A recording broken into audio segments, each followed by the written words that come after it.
Okay, so now what does all of this mean, right?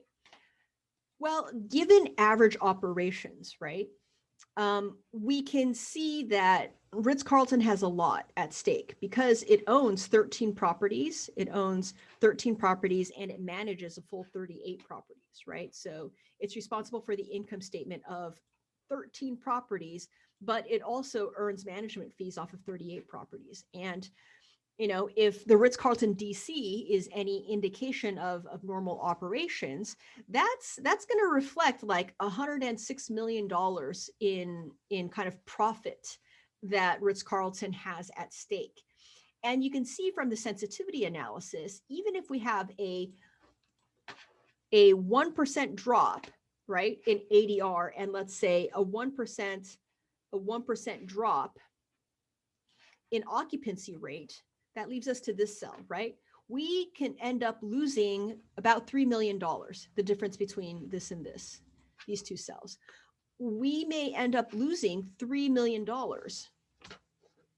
right? If ADR and occupancy drop by a percentage point each. And that's just for 1 year, right? We don't know what the ripple effects might be in subsequent years because impact to brand is very dangerous and can be felt very long term, right? So you're like, $3 million, that might be a small price to pay to keep, our one of our key partners happy, our key partner being Millennium Partners, right? So if we go to Millennium, right, Millennium stands to gain a one-time kind of boost of $391 million. This cell right here, this cell right here, um, right, and that's just one time. But they're also likely to get hit by a long-term drop in ADR and occupancy rate if the brand gets affected too, right?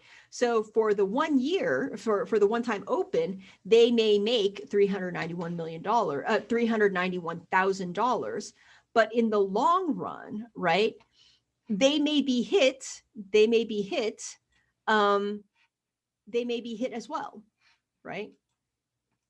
They may be hit as well. Um, they may lose 1% on ADR, and they may also lose 1% in occupancy rate. Is it really worth it for them to make $391 million at the potential cost of long-term losing a percent of ADR and a percent of occupancy rate on all of their Ritz-Carlton properties going forward, right?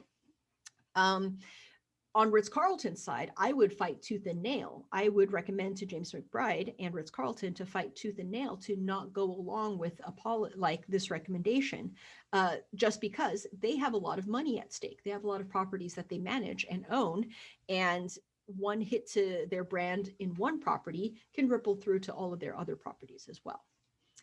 So overall, I hope you got a lot out of seeing how we could use numbers to help argue, um, discussion between management company and ownership of hotel properties. See you in the next recording.